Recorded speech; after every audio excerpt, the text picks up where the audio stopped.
Xbox On. Welcome to Xbox On, the podcast with one host about one console, the Xbox One. I am said host Jesse DeRosa, and on today's episode we'll be talking about the latest Xbox news for the week of February 20th, 2020, including Halo Outpost Discovery will not be returning in 2020, Control is apparently getting a sequel or just some more content, more rumors surface regarding the Modern Warfare Battle Royale mode, and more.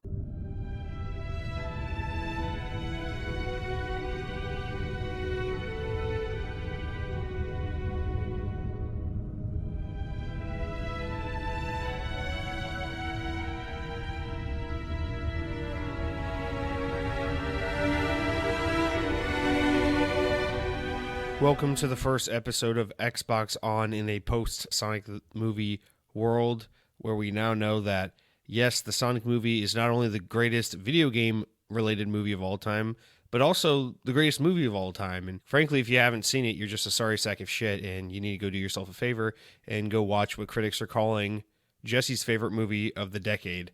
So go ahead and do yourself that favor.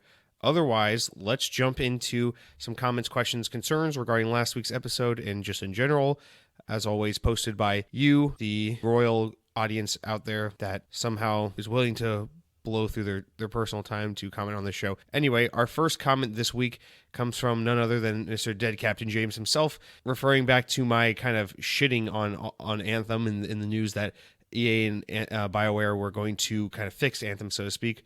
He says, the reason why EA and BioWare are fixing Anthem is that they need the goodwill at this point.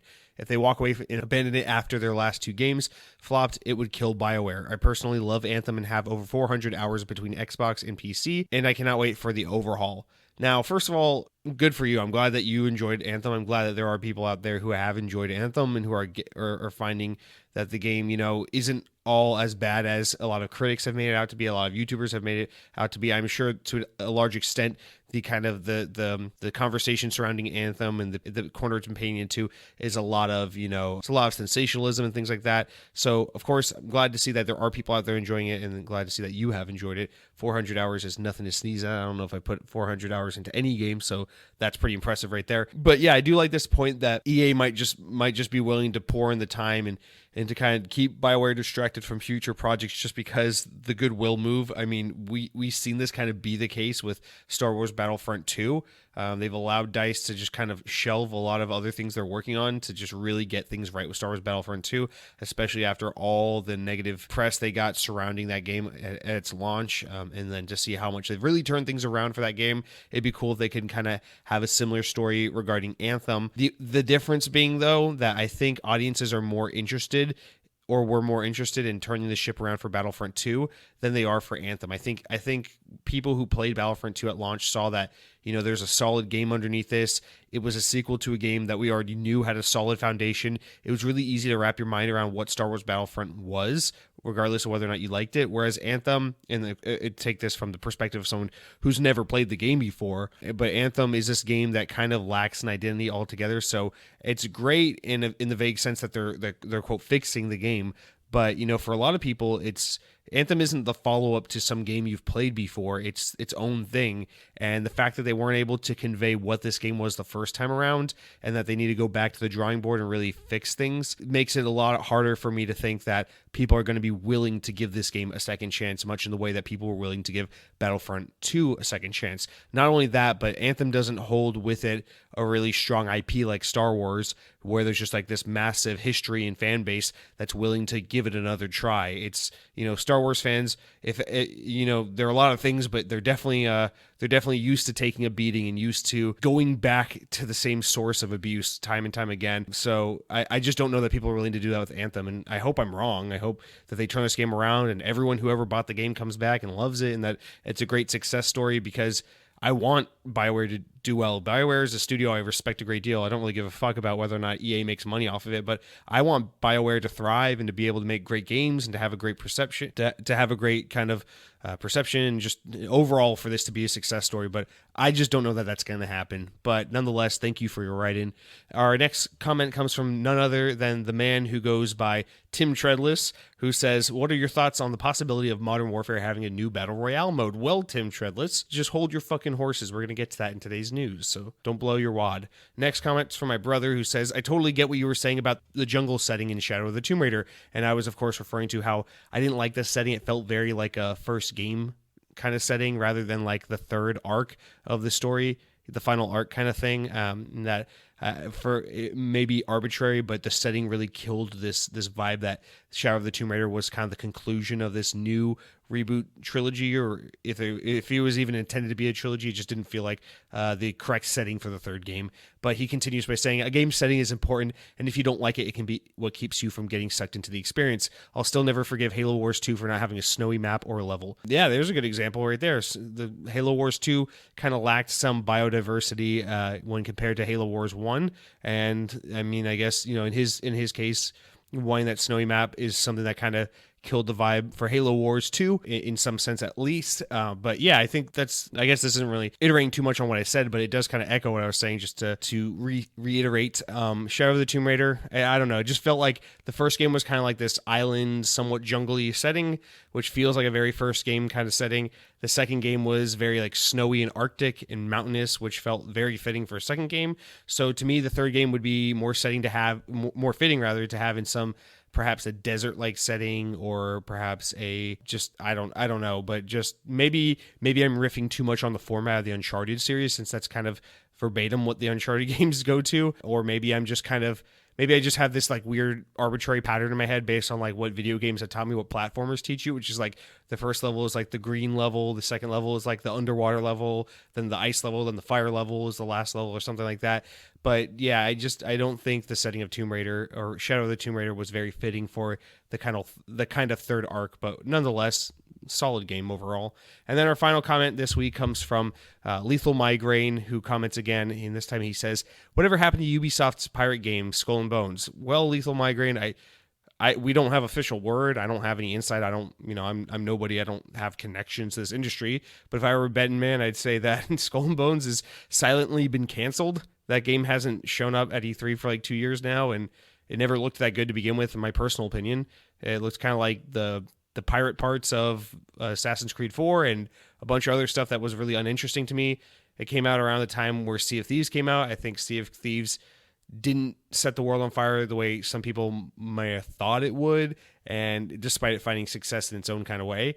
And I just don't think that Ubisoft sees this game as being as lucrative and making as big an impact as they might have hoped. And I just don't. I assume that there's some kind of development hell on this project, that they were really struggling to find the gameplay loop or really pull it all together. It didn't look like that like technically impressive of a game, so I can't imagine they're having a hard time making it work. But maybe they just got pretty far along development and they conceded and said, hey guys, you know what? This game is just not a lot of fun. We don't really want to put out a product that's not fun. You know, that can hurt your brand a lot if you're just putting out a game just because you put some dev time into it. So I have no idea, but I think that game's canceled. If we don't see it this year at E3, then I don't really know what to say, because now we're moving into the next generation. This game's a few years out. I mean, this game was first announced like 4 or 5 years ago. It is not the kind of game that takes that long to make. So I have no idea. Skull and Bones probably canceled. Don't quote me on it, but also who cares? Sorry if you're looking forward to it. And that's it for this week's comments, shoutouts, whatever. Remember, for next week, for future episodes, don't be shy, reply. And then from there, we're going to go into what I've been playing, of course. But before we get into what I've been playing, let me tell you what I've been eating. And this week, do I have something special to share with you?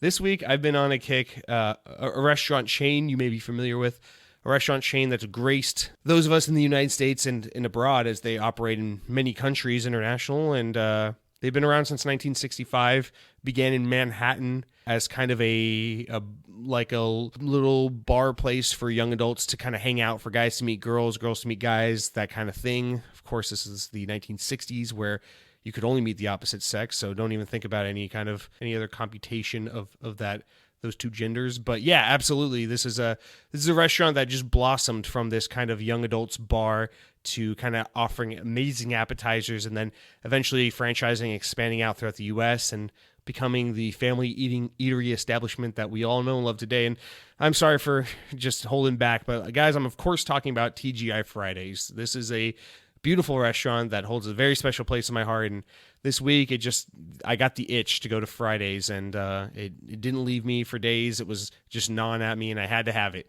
So a few nights ago, I went with my girlfriend. We had the most amazing night ever. Joined the rewards club. I got some rewards points. I redeemed a free appetizer. It was certainly magical, and I haven't been able to get it off my mind ever since.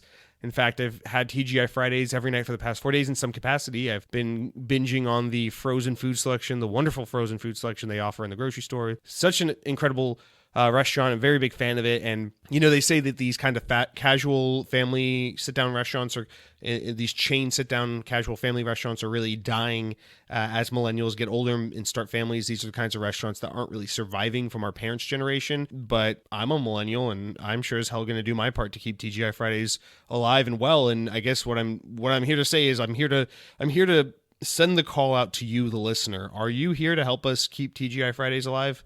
I sure hope you will, because those ribs are fantastic. Those potato skins, fantastic. Those juicy, fruity, sweet cocktails, fantastic. And you may have seen on Twitter this week, I put out a poll. I asked, should I begin a second podcast all about TGI Fridays? And I had an overwhelming positive reaction. I think 2 of you said yes. And so expect that in the coming weeks. But thank you so much for letting me rant about TGI Fridays. We will get back to video games, but that's just what's been on my heart and on my mind recently. And I really appreciate you taking the time to listen to what is now not only the world's number one Xbox podcast, but also the world's number one podcast about the greatest restaurant chain to ever grace the planet Earth. Okay, let's get into what I've been playing. I don't even know what my excuse is this week. I haven't been too busy. I guess I've just been really distracted by the Sonic movie and TGI Fridays and all that good stuff. So I've been mostly just playing a little bit of multiplayer, just some kind of free time gaming stuff, not really getting into any like single player, new narrative driven game. But I did play a lot of Halo 4. I love Halo 4. It's a great multiplayer game. It's a very criminally underrated multiplayer game. You can say it's not Halo, but you'd just be a fucking idiot because the box says Halo. So yes, it's absolutely a Halo game. And yeah, I really enjoy that multiplayer. And it's obviously the biggest departure from traditional Halo multiplayer in the franchise.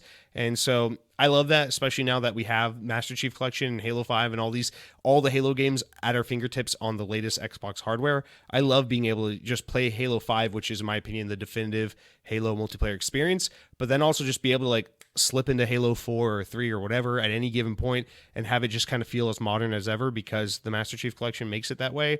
And yeah, it's really awesome to just jump into Halo 4 and have a online community there ready to play at any point. Such a great game, and I'm glad it isn't completely like lost to time for its kind of just odd, kind of being the odd child of the family with its just weird departure from typical Halo multiplayer. But yeah, Halo 4 for sure. I also got into the Bleeding Edge beta that took place this week. So if you've been interested in Ninja Theory's new melee-based combat, weird team-based combat game, I definitely played a little bit of that. More so out of obligation and just curiosity. But I gotta be honest with you, I was not crazy about that game at all. It controls just fine. The gameplay loop, I see kind of what the fun of it is, and I totally see some people getting really into this game and it being kind of a success for some people. But overall, I do not see this game really taking off. I think this is kind of them chasing that kind of Overwatch crowd. I think it's too little too late. I don't think it's going to happen, and I personally don't find it fun. But then again, these kinds of like hero shooter kind of hero multiplayer games, it's not really my cup of tea. So I don't think this game was ever going to be for me. I will say one thing that is just kind of like objectively true: if you are a fan of just good characters or good art design or anything, every character, like shout out to Ninja Theory. I don't mean to shit on them too much, but like absolutely every character in Bleeding Edge is atrocious. It's just like actually visually painful to stare at the characters in this game. They're all equally awful. I hate every one of them. So just enjoy a bunch of awful characters. They are all unique and interesting to play with, and I do appreciate that, which is the most important aspect, that the gameplay is varied and fun. But yeah, I kind of hate every single character in the game. I sucked at the game. It is a lot of working together as a team, which I can't do because I was playing solo, and then really mastering the characters you're going to play with and really using their unique abilities to the benefit of the team. But just not my game. It really feels like it's too little too late. I feel like this genre's kind of came and went a little bit already, or that people are pretty tied in with their ecosystem. But you know what? If you ever told me that, if you had shown me Apex Legends a year before it came out, I would have told you that wasn't going to happen, and then it totally took off. So what the fuck do I know? Here's hoping. I like Ninja Theory. I want to see them do well, but I just don't think Bleeding Edge is all that. Of course, the game comes out in a more official capacity next month, so we'll see.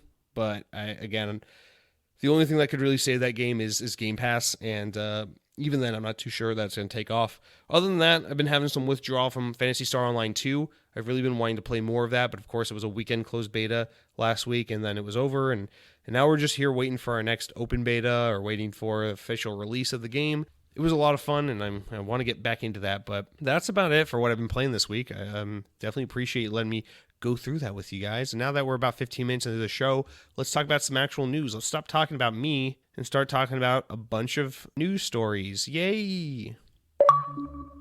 All right, so our first story this week, and this one kind of sucks a little bit, but I don't think it's all doom and gloom, and it's that head of consumer products over at 343 Industries, John Friend, took to Twitter this week to break the news that Halo Outpost Discovery will not be making a return in 2020. Outpost Discovery is a Halo-centric traveling attraction that debuted in 2019, which features pop-up Halo experiences, meet and greets with people associated with the Halo franchise, Halo LAN tournaments, and much more. The glorified Halo Fan Fest was met with some impressive attendance, but fans had mixed reactions to the overall event, citing crazy long wait times for certain attractions and poorly coordinated events, including meet and greets with Steve Downes and Jen Taylor, the voices of Master Chief and Cortana, respectively.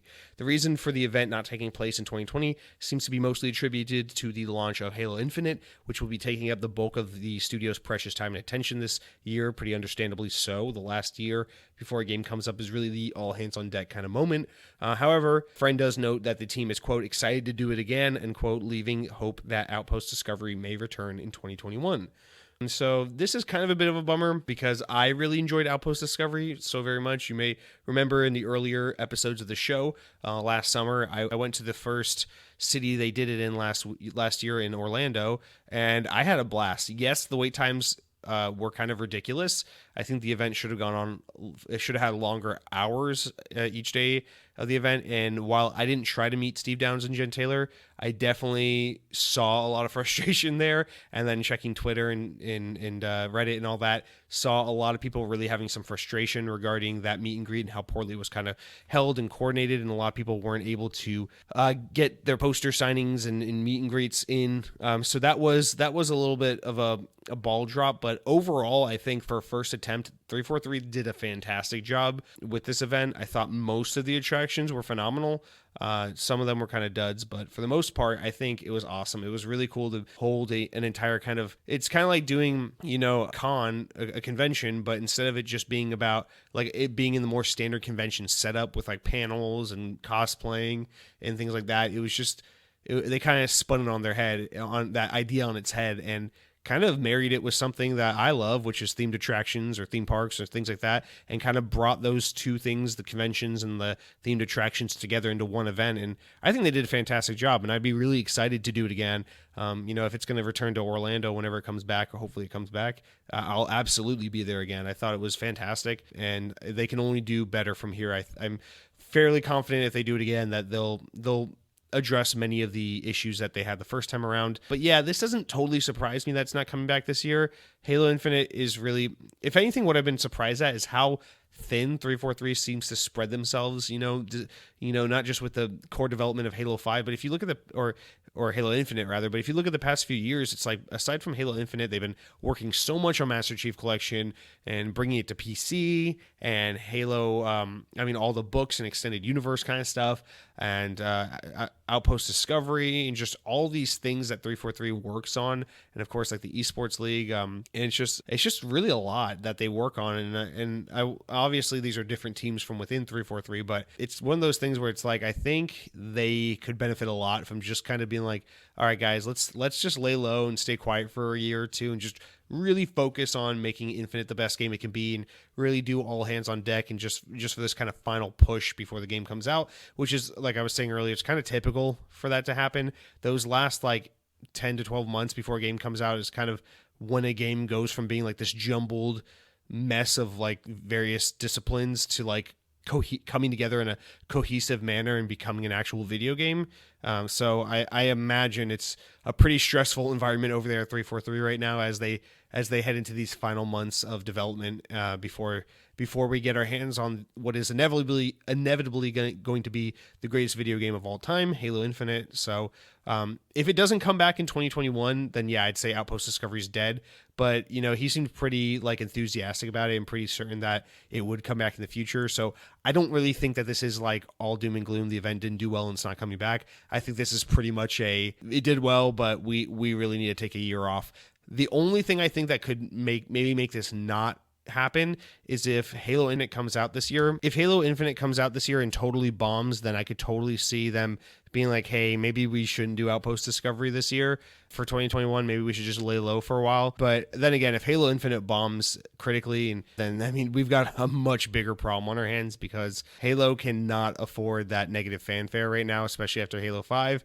Even though I think Halo 5 is fantastic, it's just one of those things where Halo fans are kind of becoming borderline Star Wars fans at the moment, and you just got to satiate those little entitled bastards that want to own the fandom. So absolutely, probably the only scenario in which Outpost Discovery doesn't come back, but I'm fairly confident after the launch of Halo Infinite, we'll see them kind of reiterate, especially if Halo Infinite does the opposite thing and kind of lights the world on fire and reignites people's love for the franchise in a way that we haven't seen in a long time. I think Outpost Discovery will definitely be back. It'll be bigger than it was last time. It will hit more cities than it did last time, and they'll probably really expand the event itself, which would be exciting to see. But for 2020, no Outpost Discovery. All right, so our next story here, coming directly from IGN, Remedy Entertainment has hinted at the possibility of more projects set in the world of Control, saying that this is just the start of the work in the weird, wild setting. Speaking to IGN at DICE 2020, Remedy Communications Director Thomas Pua addressed whether the development team wanted to continue creating projects set in the world of Control now that the game is released. He says, quote, "A lot of our recent work was about getting Remedy into a position where they can create Control and we can hopefully keep making more Control." So yeah, absolutely, and especially with the love we're getting. There are so many things we know we can do and explore, so this is just the start. End quote. The game's executive producer, Giovanni, sorry, these are European names, he continued with, "There's no one in the current Control team who wants out. They're all actually people who want in, so we have a positive problem. This doesn't necessarily mean Remedy is thinking about Control 2, but it certainly seems to point to the studio thinking beyond the 2 paid expansions coming this year. That's perhaps backed up by Remedy's latest financial report, which refers to Control as, quote, a new game brand for the company, seemingly pointing to ideas beyond the first game.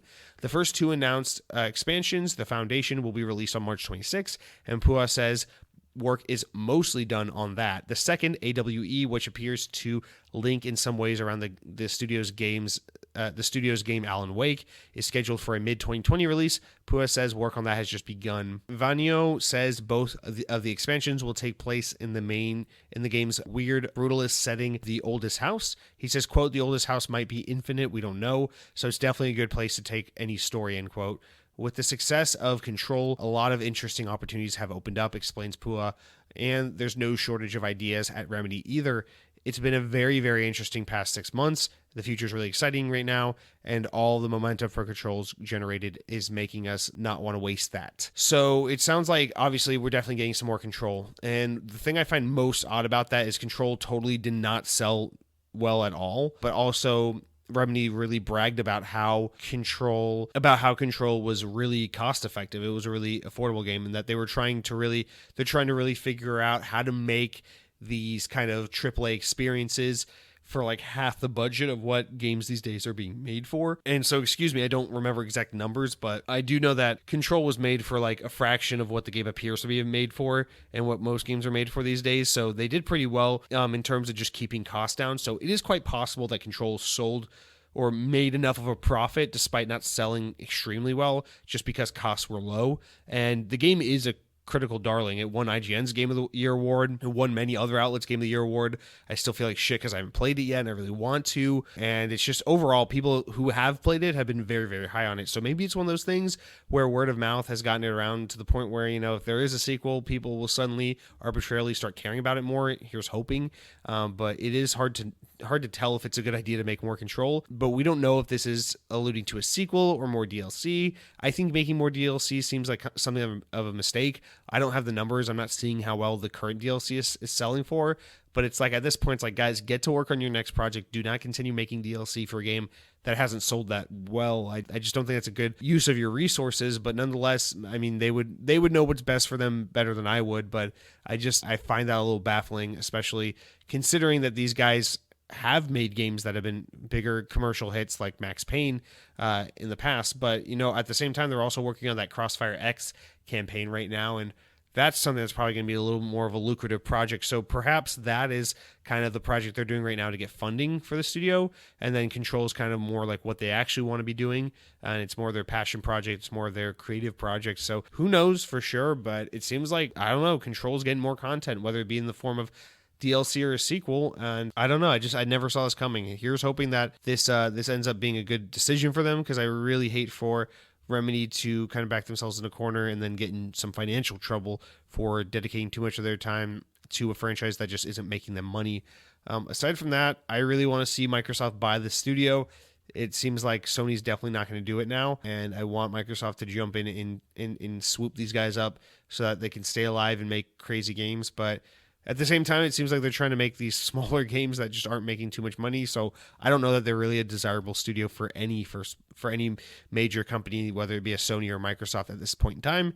But nonetheless, this makes me want to play Control even more. And if you haven't already played it, go ahead and do so, because it sounds like this franchise is at least here to stay. So keeping with the news of Remedy, also coming directly from IGN, according to their most recent financial report, Remedy Entertainment are working on several projects at varying stages of completion that aren't Control. One of them is, of course, as I just mentioned above, Crossfire X, the campaign portion to that, which is a sequel to the 2007 multiplayer shooter from Smilegate, who is developing the multiplayer aspect for the new game.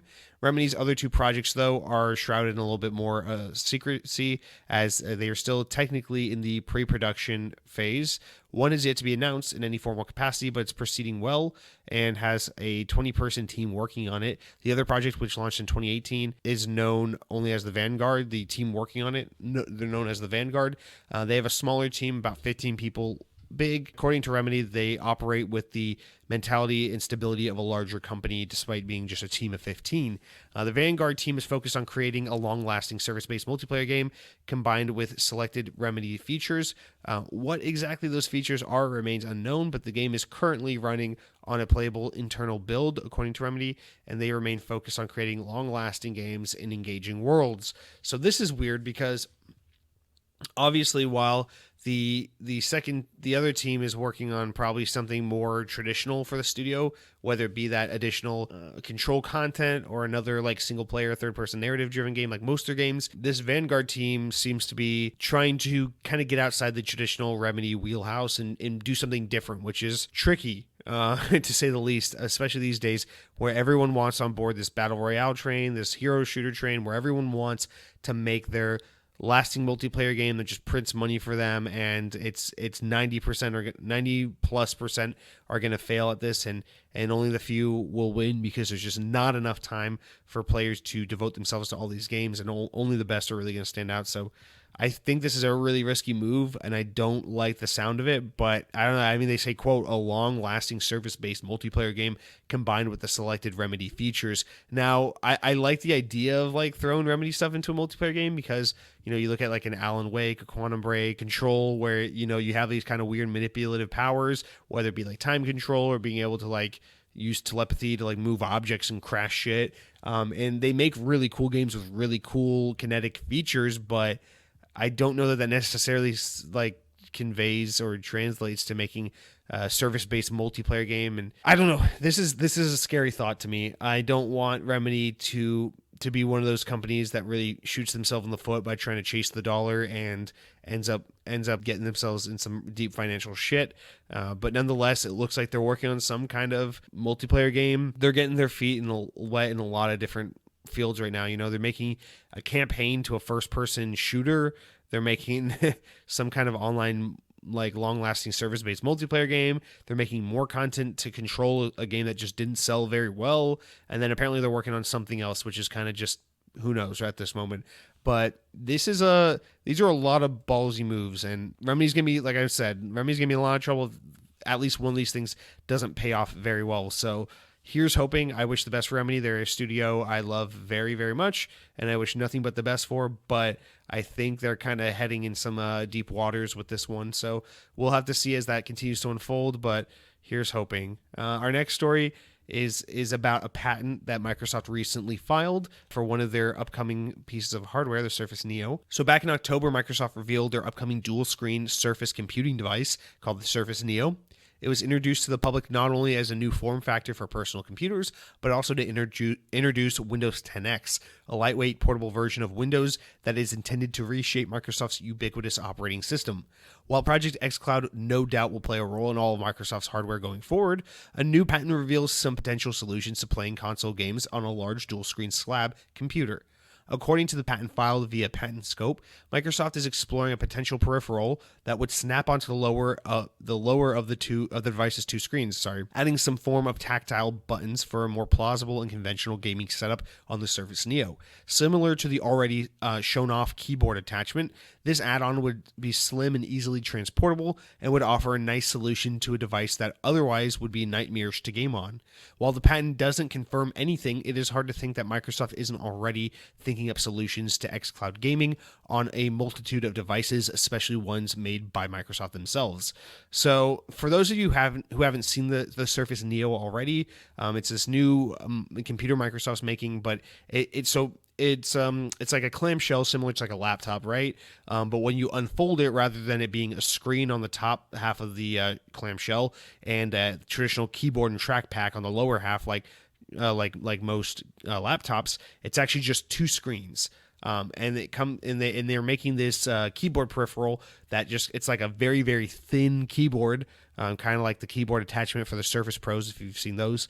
And you just basically put it on top of the bottom screen, and then it snaps on magnetically, and then all of a sudden you have a keyboard if you want to have a more tactile traditional keyboard setup, or you can snap it off and have two screens. And Windows 10X, which is the operating system, is this kind of new in-between, kind of like their iPad OS or their Chrome OS kind of competitor, but it's full Windows 10, so it's a very capable and powerful operating system, but it's just made for more like touch-based and dual-screen devices.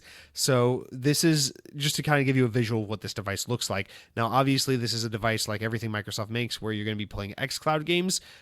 So if you can imagine like two iPad minis glued together to make one clamshell device, that would be a pretty awful device for gaming on, especially if you're going to use the touchscreen setup. So basically what this peripheral, or what this patent suggests, is that basically there'd be like these kind of, I'm picturing it like more like a 3DS kind of layout, where you have like analog nubs and then like just buttons, kind of like smaller buttons like a 3DS or like a Switch, like face buttons, and then you could just like snap it on magnetically to the bottom screen and then play games using the top screen, and then just kind of have a more traditional gaming setup. But I mean, that's still not going to solve for the fact that this is kind of a large device, so it's not going to feel great in the hand for extended hours. However, kids these days love to play fucking Minecraft on their iPad Pros, so apparently holding a big slab of screen and playing games on it doesn't seem to set people back these days. So what's to say this couldn't work? But this is just interesting because xCloud is definitely going to take off, I think, but on some devices more than others. And this is one of those devices where Microsoft's going to have some real trouble getting xCloud to really be enticing and viable. But what I really love about xCloud is it kind of, especially as it continues to evolve and get better, it kind of makes that whole like power PC argument moot, because it's like it doesn't really matter what you're putting into your PC, because the more powerful that game streaming becomes and the more fluid it becomes, the less it's going to matter what you're putting into your PC, because all you got to do is just stream a game. And on Microsoft's end, they're just going to give you these super high specs anyway. So who gives a shit if your computer's $500 or $3,000, because all you got to do is stream your games. And this is the perfect kind of device for that future, because you just think about it and it's like, how nice is it going to be to just kind of pull out this dual screen computing device that's perfect for Word, it's perfect for web browsing and media consumption, watching Netflix and YouTube. But yeah, obviously, maybe this is a perfect device for the college student, but when it comes time to try and play a video game, it's not going to be a great device. But if you can just snap on this little controller peripheral or connect an Xbox controller to the damn thing wirelessly, then all of a sudden it's a great way to play Xbox games too. And I just love that idea of making gaming so accessible that it doesn't really matter how much your device costs, you just have it everywhere. And of course, that's the intent of xCloud, is putting it everywhere and making it a low barrier to entry. But this is one of those devices where it's like there's a lot of ways that gaming could be less than enticing on a device like this. So it will be interesting to see as Microsoft continues to make new and innovative types of hardware, as we've seen them be doing for years now, especially with their Surface lineup. It'll be interesting to see how they kind of make gaming viable on that kind of new form factor, because gaming is a very finicky thing. You just got to have everything just so for gaming to be good. I mean, Project xCloud barely works as it is with the game clip that connects like a standard smartphone to an Xbox controller. It kind of just seems like a quick fix kind of solution, but it works. I mean, I played most of Shadow of the Tomb Raider that way, and I thought it was totally fine, but it is inelegant to an extent, and there is a lot of exploration we have to do in this field to figure out how are we going to make it's so cool that we can stream games no problem to all these devices, but how are we going to make it feel right when it comes to controlling the game? And I think that's a huge area of exploration we have to solve for, and it'll be interesting to see how Microsoft gets there. But let's jump into our next story, which is regarding Disney and video games. So Disney's relationship to the video game industry has been something of a tortured one. However, these days, the massive entertainment name seems to be totally content with just licensing out their properties to the highest bidder and making oodles of cash from royalties and such. Sean Shoptaw, a senior VP of Games and Interactive Experiences at Disney, spoke up during DICE Summit 2020 in Vegas, saying, quote, "I'm here for one specific reason, to empower you to do really unique things with our catalog."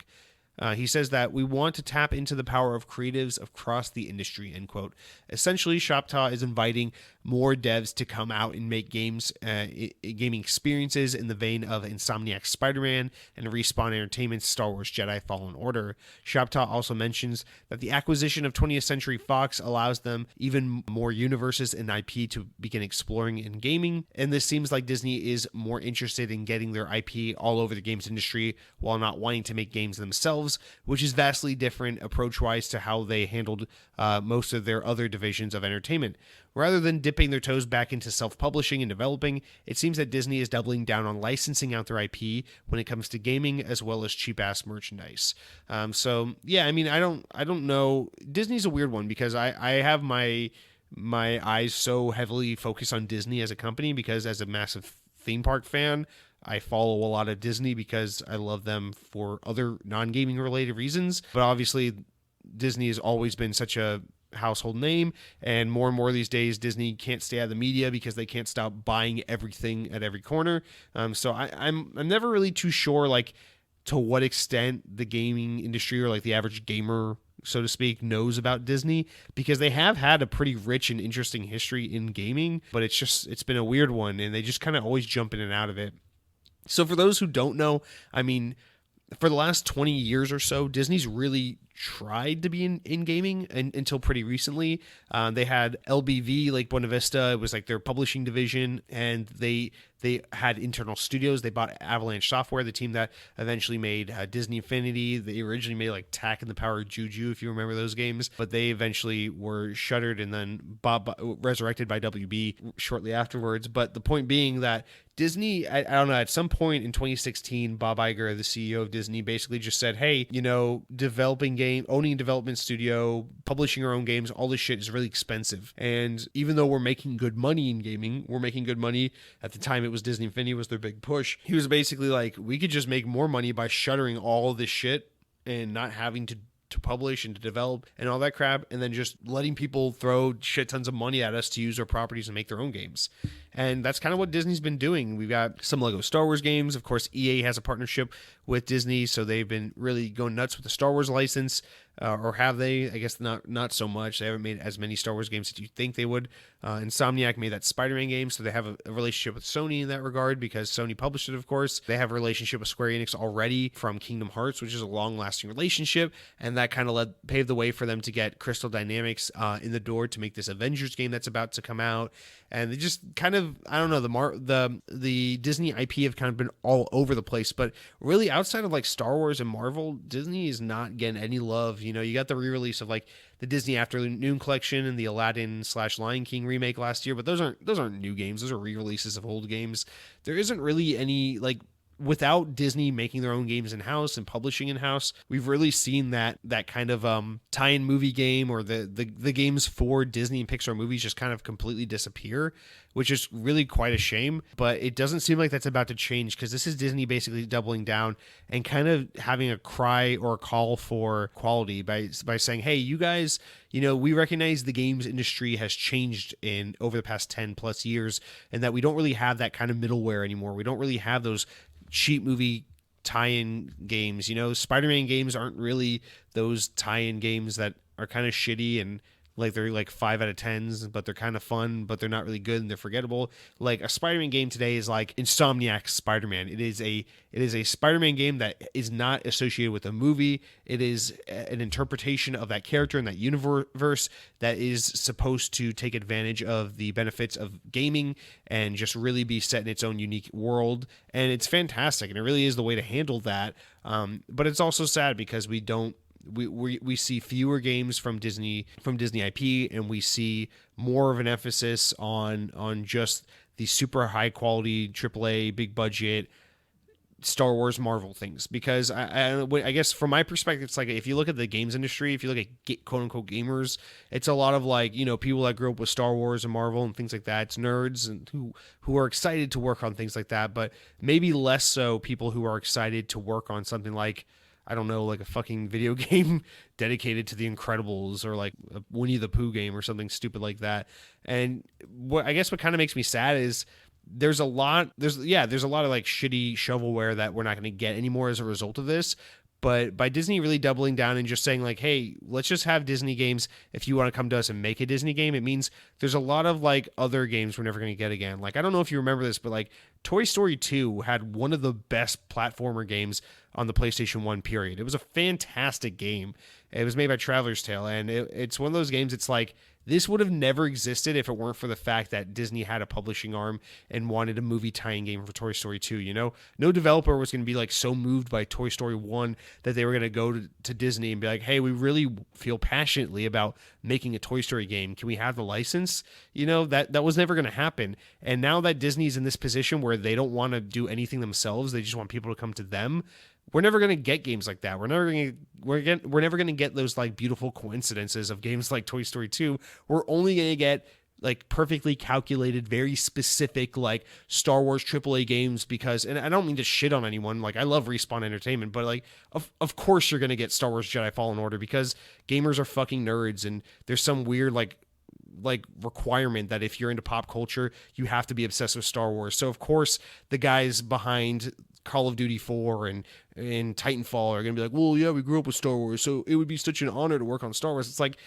I mean, awesome for them. I'm so glad that they got to do that, and I thought Jedi Fallen Order was a fantastic game, but it's kind of a cliche to me. It's like, no shit. Like, of course you want to work on Star Wars. Who doesn't? Who doesn't want to work on Spider-Man or Avengers? It's kind of like, I don't mean to be so like down on it, but it's like, it's so sad to think that now that the only way we're going to get Disney related video games is if studios and publishers go to Disney and say, hey, we're interested in making a game in this universe. Here's our idea. Here's our proposal.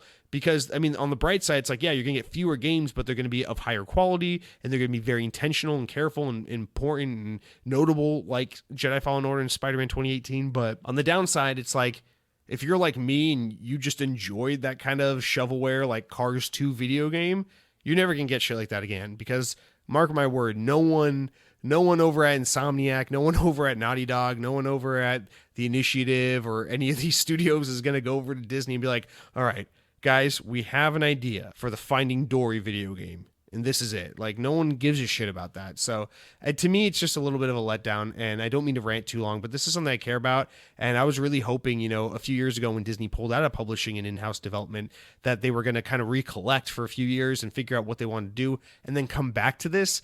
But what this tells me is that they're really doubling down on just the opposite. They're really saying, hey, Battlefront 2, despite how much people want to hate on it, is selling like crazy. Jedi Fallen Order, Spider-Man, these games are selling so well. They're getting great commercial success and great critical success, and we love that. So just give us shit tons of money to use our IP and just make these very high quality games and nothing else. And while it's awesome because, I've enjoyed all three of those games I just mentioned, it also sucks because Now we're going to get only that, and there's not going to be that kind of middle. I don't know. This just plays into my other issue that I just miss that kind of like double A tier, that kind of middle shovelware tier.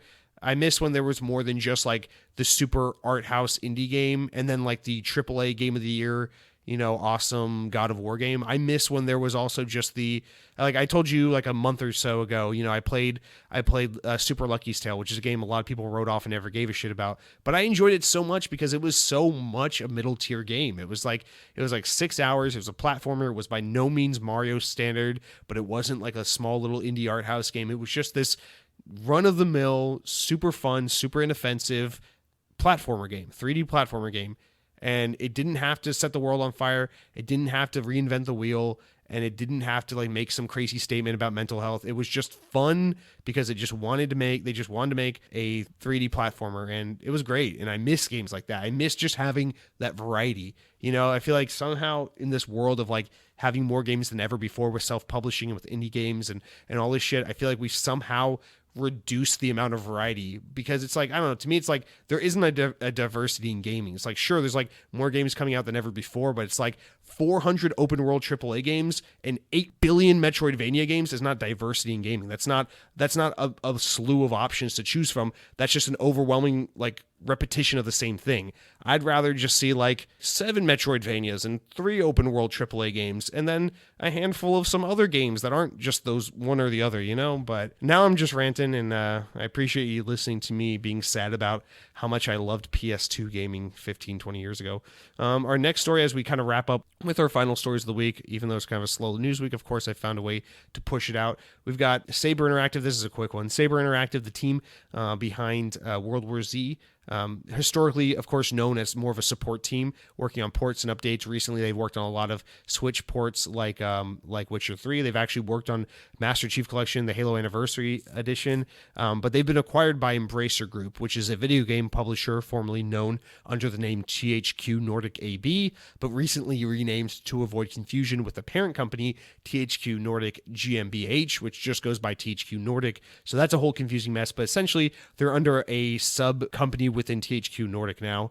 They were acquired for $150 million, and now Saber Interactive will operate under the Embracer Group parent company while keeping all 6 offices and over 600 employees together and functioning virtually the same as before.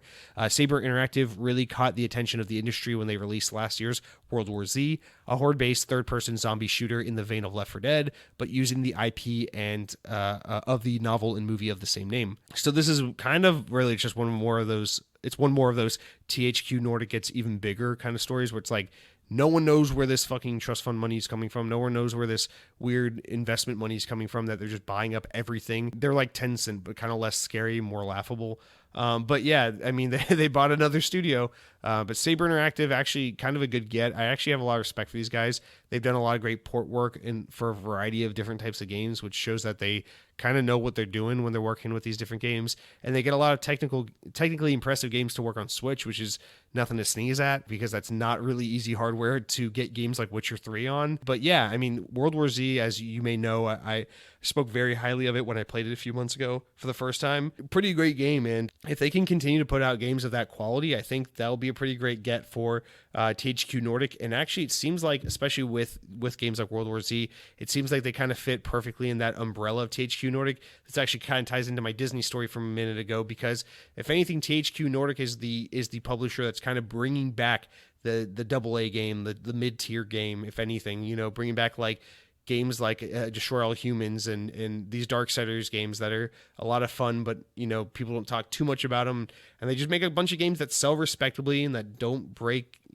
barriers and reinvent the wheel, but they're a lot of fun, and they're I don't know, they're pretty good. And I think Saber Interactive is a good get for them. I think World War Z is a game that kind of falls in that umbrella pretty well, and I'm happy for Saber Interactive. Hopefully this offers them some more stability and allows them to make more of their own games and have to rely less so on porting games and being that. So good for them, and we'll see kind of where this goes. Hopefully they'll have either a follow-up to World War Z or a new original game coming soon. I'm excited. Like, Saber Interactive is now a studio that's kind of on the map for me. I'm excited to follow up with them and see whatever they make next. And then our wrap-up story this week is here I am, Tim Treadless. I'm answering your question. Despite many data mine leaks and rumors suggesting that an imminent release for Battle Royale mode for 2019's Modern Warfare was on the way, both Activision and Infinity Ward have remained whisper quiet on the matter. However, a new report from VGC indicates that the reveal and launch could be as soon as March. From TrueAchievements.com, the sources gave earlier March as the likely release period, with VGC themselves believing March 10th to be the probable date, given that Infinity Ward tends to release updates on Tuesdays. When the cinematic teaser released last week, players noticed a new option under the game types, which had been grayed out and labeled classified. The same source says that the Battle Royale mode Warzone will unlock through this menu, and that the Battle Royale mode will also be available as a free standalone game, with players having the option to pay to upgrade to the full version of the game. VGC says Activision hopes that Warzone will put more players into the game by virtue of being a more accessible place to start. Given the increased popularity of Battle Royales, it's a fair idea to think that some players might prefer to be drawn to COD this way as opposed to the traditional $60 multiplayer campaign route. While this Battle Royale mode may not release until early March, VGC's sources say marketing plans will start this week, so it shouldn't be long before we get information on Warzone. At this point, this is like the worst kept secret in recent history in gaming. They need to just come out and announce this thing already because it's obviously real.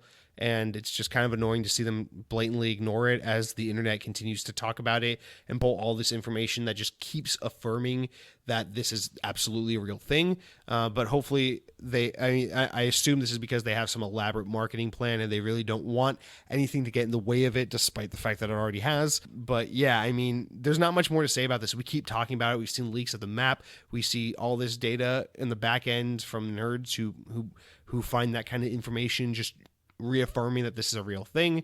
It's not really a matter of if this thing is real, it's a matter of when we're going to see it. March sounds like a good time, but I also said January and February were a good time, and we didn't get those releases either.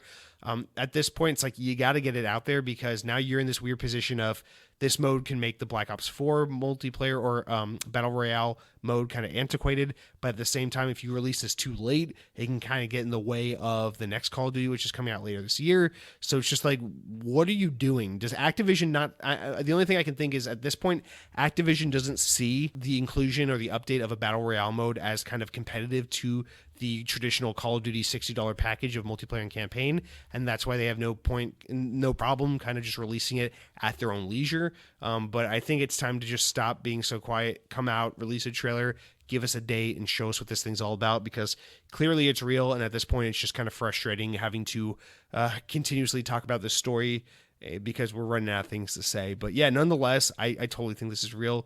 Tim Treadless, fear not. We will play another Battle Royale Call of Duty soon enough, my friend. And that's going to do it for our big news stories. Let's just wrap up with some what I call the not really news segment. These are just some little tidbits. Game Pass subscribers, you can look forward to some new releases hitting the service in the next week or so, including Ninja Gaiden 2, Kingdom Hearts 3, Yakuza 0, and then later in the week, players will also be getting 2 Point Hospital, Wasteland Remastered, and Jackbox Party Pack 3. In addition to that, Game Pass subscribers, you can also look forward to some games leaving Game Pass in the following weeks, including Fallout 3 and Oblivion. Good riddance, you fucking losers. Goddamn Bethesda. I read that it's cool to hate on you guys now, even though we all loved you a few years ago. Our next little tidbit story we got coming from Windows Central, in a move that may surprise absolutely no one. 343 is taking esports in Halo Infinite very seriously, going as far as to partner with Esports Engine as the management team for organizing esports-related content for their upcoming Halo game. Esports Engine is made up of veterans of the scene who've worked in esports for over 20 years. I didn't know esports was around that long. I guess they're talking about some Unreal Tournament kind of bullshit. But this partnership will hopefully ensure that Halo Infinite will be one of the most robust esports out there when it releases later this year. Thank God, cannot come soon enough. And then our final one for the week. During the 6th Invitational 2020, Rainbow Six product manager Royale, whatever French name that is, confirmed that Rainbow Six Siege will indeed be coming to the Xbox Series X and PS5, meaning that the game will essentially persist alongside the upcoming Rainbow Six Quarantine, which is a weird thing to do, but I guess they see perhaps Rainbow Six Quarantine is going to be enough of a standalone or a departure from what Siege is, that it'll be able to kind of exist on its own. But I don't blame them. You don't want to split up that community just because new hardware comes out. So it makes total sense to bring it over to Xbox Series X. So look forward to that if you're a Rainbow Six Siege player. Now that we are completely done with the news, let's just gloss over the 10 new games releasing this week on Xbox. If you're just itching to play something new, boy, do I have some good news for you, because among these 10 new games, we've got DLC The Game. Yep, it's just downloadable content, The Game.